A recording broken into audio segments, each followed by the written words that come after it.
What's happening, guys? It's Alex Murphy doing a video today just to give everyone a bit of an update on my fight, which is coming up next week. I'm going to be having a chat with my cameraman Josh regarding the fight and just a chat about boxing really in general. You don't want facts, you don't want to hear another side, rather sit back and be mad. You don't want to humanize anybody with the different views. So mate, where are you at right now in camp? Because it's a week today, isn't it? Yeah, so it's Friday today, so it'll be next Friday will be the fight night. We're at a point now where I'm just tailing off a little bit. I did my last spar yesterday, and yeah, so at the start of this week, it was the last bit of the heavy training, the hard training. Leading up to the fight, it's not just going to be I'm going to sit on my ass and do nothing. I'm still going to be training, but it's not going to be as sort of intense. It's more just going to be on a bit of the technique, bit of the tactics. To avoid injury? Yeah, mainly to avoid injury, but just more fatigue. To be honest, I need to. I don't want to be in the position leading up to the fight where I'm fatigued or I'm sore or I'm aching. You know, when I get into the fight, so I need to be fully fresh and I need to be ready. So have you and Brian done anything specific because this is your pro debut, say from your amateur fights? Is there anything you've incorporated into this camp that's different? Yeah, I mean 100%. There's been a lot more time and sort of focus on me now I've turned pro. Because don't forget, like when I was in the amateurs, there was loads of other amateurs as well, and we're all in the same sort of boat. Whereas now I feel like I've sort of stepped into this different boat on my own. My training's a lot more intense, it's a lot harder and it's a lot more frequent. So Brian has been there a lot more for me than what he had to be when I was in the amateurs. So he's come in through the day, he spent time with me at night when the other classes are going on. We've done like a lot more pad work, we've worked on a lot more stuff. He's took me out sparring to different places. And yeah, and he's really worked me hard and he's got me into a good position now leading up to the fight. You two must have quite a strong relationship, because I mean, how long have you known him now? Yeah, I've been with him now for 10 years, 10 years. non-stop. You're young, aren't you? Is it 22? No, I'm 20. I'm only 20. So yeah, so his gym only opened when I was 10, and I think it was like the first 2 weeks of the gym opening, we seen it, and I went, so I was 10 years old when I first walked in with him, and I've been with him ever since. No way. And the bond that because you know, to get the best out of you and yeah, vice versa, you got to have that kind of close relationship, and that just comes, I'm guessing, naturally through spending hundreds, if not thousands of hours doing the things that you obviously hard work, drills. Yeah, and that's it. We know each other like the back of our hand. You know what I mean? We're best mates, and we, like you say, we're spending all the time together. And it's not even just training. It's like I work at the gym, so I do like one-to-ones and my own coaching. So throughout the day I'm with him, at night I'm with him, and yeah, he's probably the person who I spend the most time with, more time with him than my own mum and dad or my own family, you know what I mean? So I'm guessing, it goes without saying that he'll be with your team on the night. Is there anyone else like a part of your team that you have? So no, so in terms of in the corner, he'll be my only corner man, so because he is my only coach, he's the only one from the gym that has his pro licence, but on the night you have to have two cornermen. But what happens on the shows is there's a house second, so someone else just for anyone who doesn't have that second man, they step in for those people. So they won't be sort of coaching me or doing anything. It's more just passing up the waters, washing the gum shields in between rounds, all that sort of stuff. Brian will be getting in the ring and telling me what to do in between the breaks. But yeah, so he's the only one I've got in my corner. What in regards to the nutrition, because where are you at? How does it work with the weight cut? Are you more at your natural weight, or do you have quite a large cut? So I'm not at my natural weight. I'm a lot lighter than my natural weight. But one thing we've done is we've done it really well. So we've been cutting it now for months. We've done it very gradual. Since I signed the contract in February, that's when I started switching on with the dieting. I mean, obviously this camp has been around 6-8 weeks, and in them 6-8 weeks it's been a lot more stricter.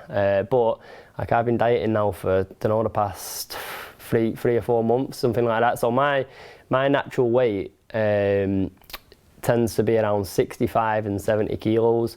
At the time when I started dieting, I was more around 70 kilos. At the moment, this morning, I weighed myself and I was 61.3 kilos. Right. But see, what's happened is I've gone from my fight. I wanted to make the super lightweight division, so that's the end bracket there is 63.5. So I got to around 64. eating around 1,800 calories. But don't forget, I've been doing this now for months, so it's not all of a sudden. So I've been able to drop the calories sort of quite well. Right. So I got to 64 kilo, 1,800 calories, and then what I thought to do was drop it to 1,600 just to make sure I can get down. Days went by and I hadn't lost anything more, so I thought, right, well, I'll go up again to 1,800, and then within a few days I was 62.5, and I thought, wow. So I upped it to 2,000. I kept monitoring it each day. This is all recently now, over the last week or two. What do you use to monitor? An app, MyFitnessPal. Oh, right, it's just an app on the phone. Right. So you scan all your food and everything that you eat. I suppose you're eating the same food quite often. Every day, yeah. Right. It's the same breakfast, same dinner, same teas all the time. So it's easy to log. And yeah. You just scan the barcodes and you're on. But yeah, so I couldn't get under 64. Got under it, eating 1,800. Upped it then. I started monitoring it, and I could see it going up slightly. I went from like 62.2 to like 62.5 and 62.7, and then I missed a day of weighing myself. The next minute I get a phone call, right, you're an opponent, 61.7, and I was thinking, oh bloody hell, I've missed a day of weighing. Tomorrow I'm gonna have to weigh myself. I bet I'm about 63, something like that. Still eating 2,000 calories a day. Don't know what happened. Next day went into the gym, 61.7.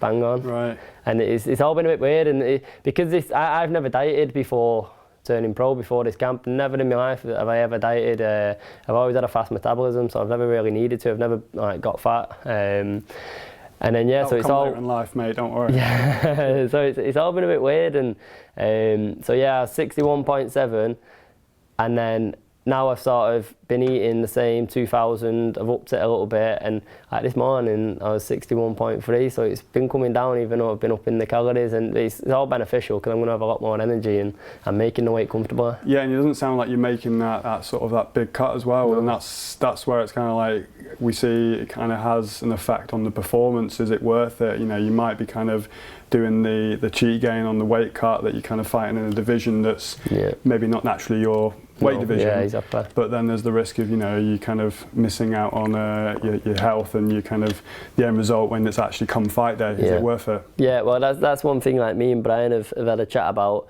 The last thing Brian wanted me to do was just go right down and be fatigued and sort of lose my strength and lose my energy. So he's been monitoring it quite well with me. He's been asking me all the time, how are you feeling?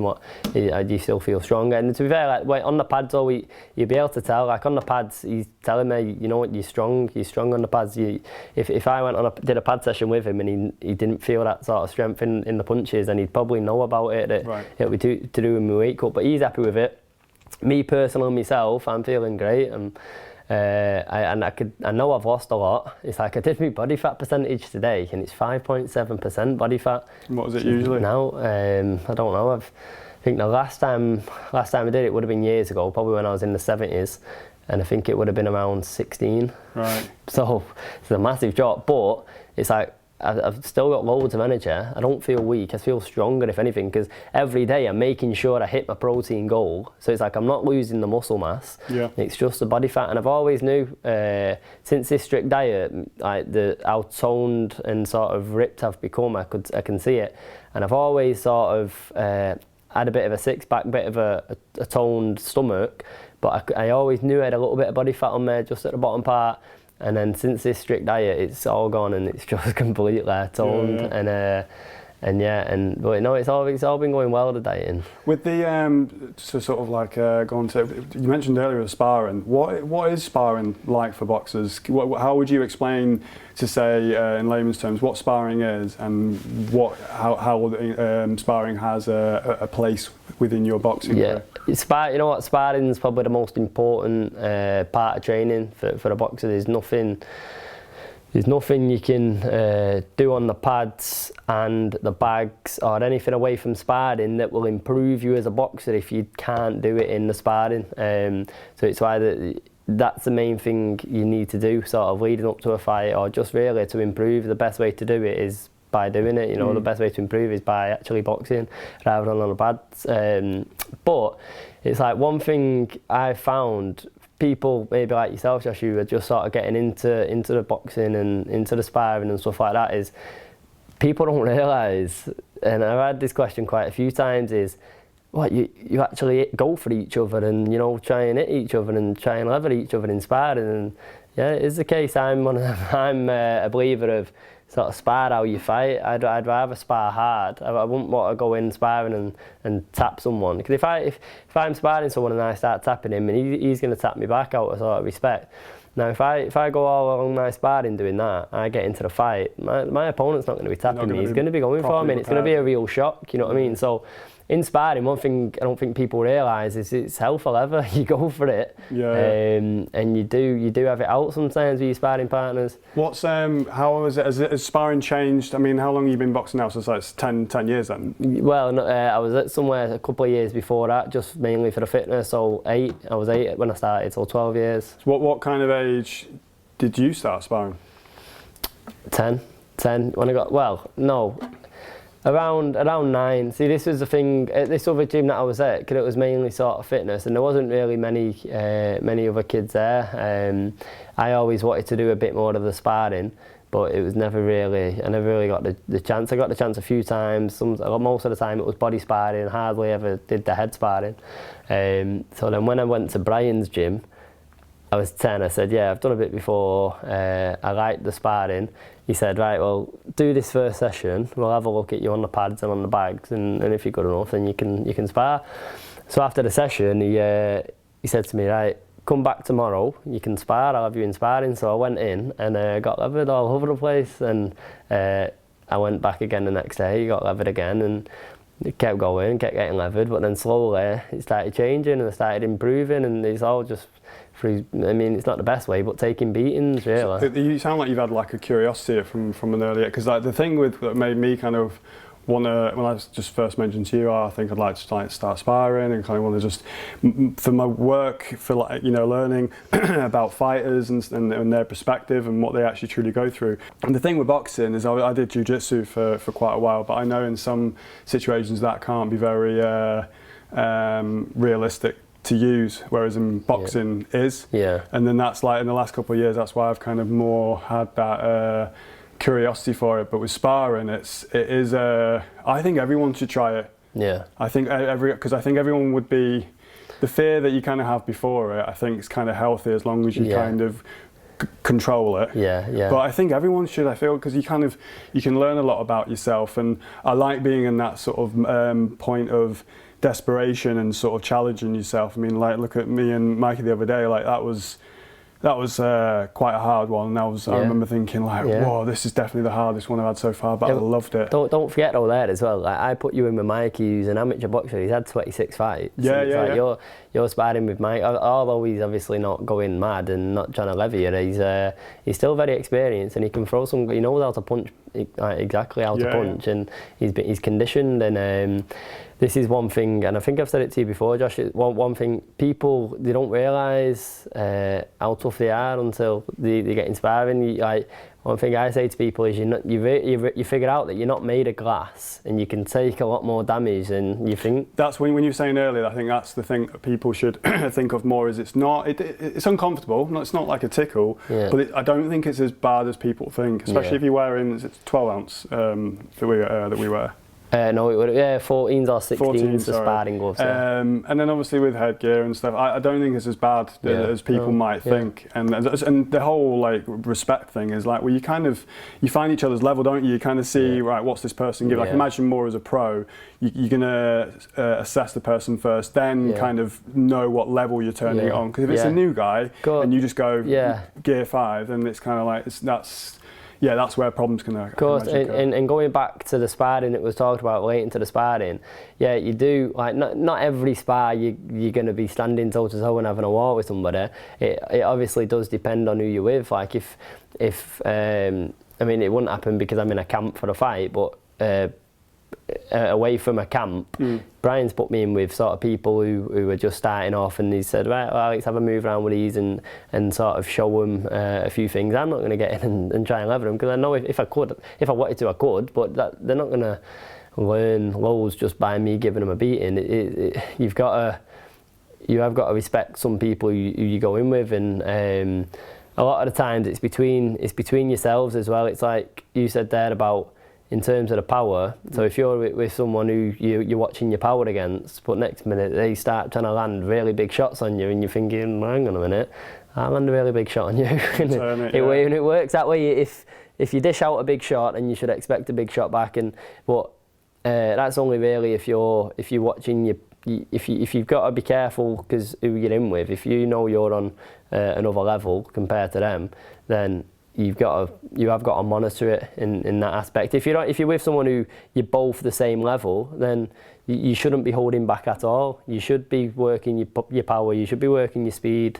But some spars might just be focused on something technical. For example, it might not be an all-out open spar. You might just be focusing on your jab, or you might be focusing on, your well, that's what shots. I've been doing. Every time when we record myself and I'm looking back, I'm just looking for one thing and going, I want to fix that next time, whether it be the hunched up shoulders or the fucking mad wide-eyed face I did for the first 2 weeks.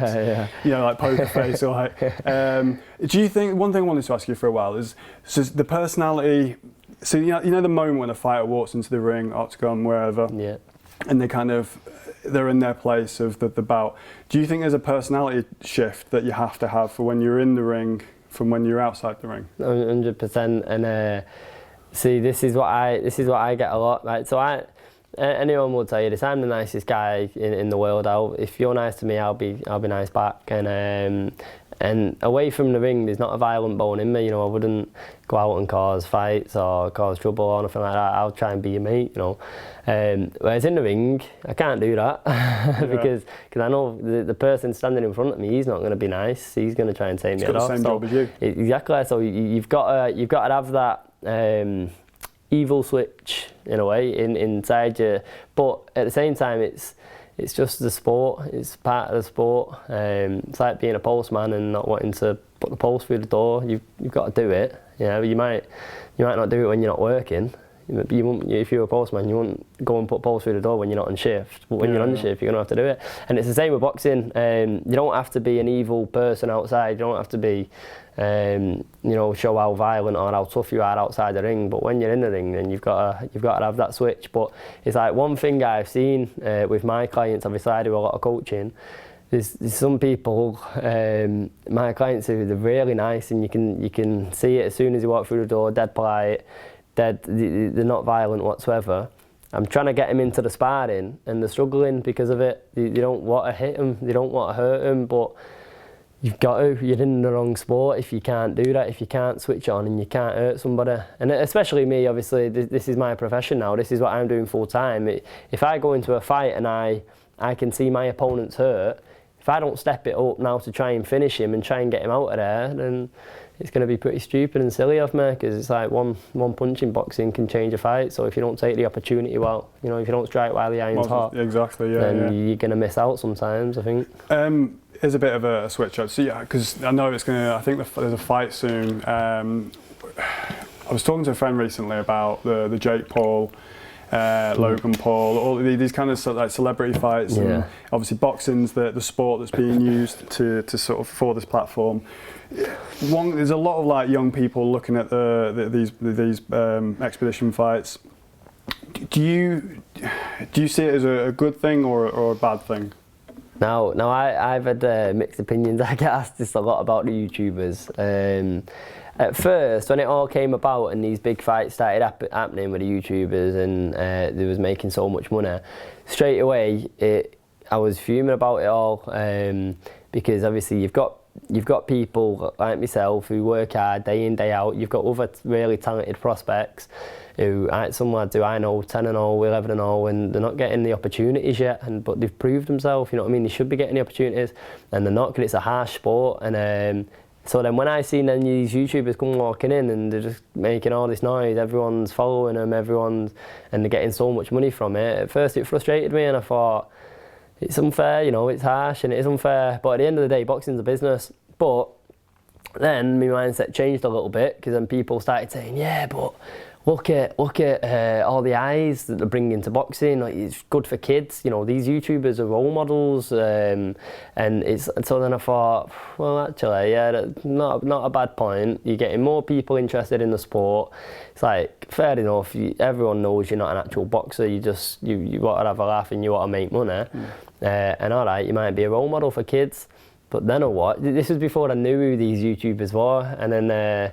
Can't remember, I always get mixed up with them brothers, Jake and Logan Paul, but I remember watching an interview with him and he's effing and jeffing and swearing like mad and acting up really bad attitude, and I thought, he's not a role model for no kids. Yeah, that's awful. Especially Jake, because he's the one that's got the younger audience. The younger one, he's more of the brat kind of like quality, but Logan's he's the one who fought Mayweather. Yeah. But Jake, has actually fought a boxer yet, I don't think, has he? He obviously fought Ben Askren from UFC, which was like pretty much the worst striker. If I was to have trump cards and that was my weakest striker, I would send Ben Askren. But no one can use that, oh, he's a role model for kids. You should be getting him into the sport, because he's not a role model for no kids. He's not a good person. He was a Disney kid as well, you know. Yeah, you know what, I've seen that actually. Yeah, I've seen that. Disney I think kid, on Twitter. Which is what, like an actor, like. Yeah, I don't think for long, but he started out with Disney, and that's where he kind of and then Vine as well. I think between the two. Yeah, but I mean, to conclude that really, it's now I'm back to the stage where I don't agree with it. You know, I don't really like it, and I don't really like the two brothers and everything that they're doing. But you know, like I said just earlier, boxing's a business. If you can bring the money into the sport, you're gonna get what you want. So what's your predictions? Well, I was going to say what I know obviously. I think it's booked for October. Wilder and Fury. I think it's the 9th of October. In Vegas. So we've got quite a while yet. The fight was meant to be soon. I think it was a fight not many people wanted. Then it got rescheduled. So the morale's at an all-time low really for it. Where are your thoughts? To be honest, I don't really want the fight. I think it's a bit of a pointless fight to watch. I think the same result's going to happen again, another Fury win, and I think it'll be the same as the second fight. It'll probably be a stoppage. Do you think there's not a chance with Wilder? I mean, I'm not too sure, but with Wilder having purely nothing left to lose at this point. Yeah. Listen, there's every chance in boxing. Anyone can beat anyone. But with how much of a big puncher Wilder is, he's got every chance. But then what I always say to people is, well, if you watch that first fight back and that punch that he landed on Tyson Fury, that should have been lights out. That should have been game over. But Tyson Fury still got up and he still outboxed him in that same exact round. And I feel like that was his biggest punch. Tyson Fury took it now. He's got up and he's outboxed him since then, and so even if Fury does get caught, I think it's going to be the same. He can take it, he can overcome it, but you just never know with boxing. You know, the big punches, aren't there? So But going back to the pointless fight is, everyone wants to see one fight. They want to see Anthony Joshua versus Tyson Fury. They don't want to see Wilder and Fury. They've seen it before. They've seen it twice. Yeah. That fight, Fury and Josh, should have happened ages ago. Yeah, well, I was just going to ask about that, because that was the one that they obviously, it was kind of was it Eddie Hearn who knew all along, I think, didn't he? That there was a contract in place or something. Yeah, see, this is all the politics. This is what I mean about the boxing being a business. There's so much politics involved as well. It's like, I think what the crack with it all was in the Fury and Wilder contract, it was a free fight sort of contract. But then after the second fight, I mean, don't quote me on this. This is just what I've heard. After the second fight, I think Wilder then said, right, well, we don't want the third fight. We'll leave it there. So then that's why Fury and Joshua's got confirmed. It got put out everywhere, if you remember. Confirmed fight, Joshua and Fury. Then he rebutted that. The next minute, Wilder pops up and says, no, hang on, it's in the contract, you've got to fight me 3 times. So the next minute, the Fury and Wilder fight got announced. And so it sounded like you got like a wave of boomerang of confidence back and thought, actually, no, I actually do have a chance. Well, we're talking to fight, so a week today, yours. So, I mean, where can people, because I'm guessing it's just coming, giving you a call for tickets, or is it just coming? Just on my Instagram. This video will get put on my Instagram anyway, so there's no point me shouting out my Instagram. Send me, if anyone's not got the tickets, I've sold a lot of tickets, so I can imagine most people watching this would have bought it. But if you've not yet got your ticket, then yeah, just send me a message and I'll have to try and get my hands on some more. But I've pretty much sold out everything I've been given. The support's been good. Cool, man. Well, I know we've got a couple of sessions in between, but I wish you all the best of luck with it. Thank you. And yeah.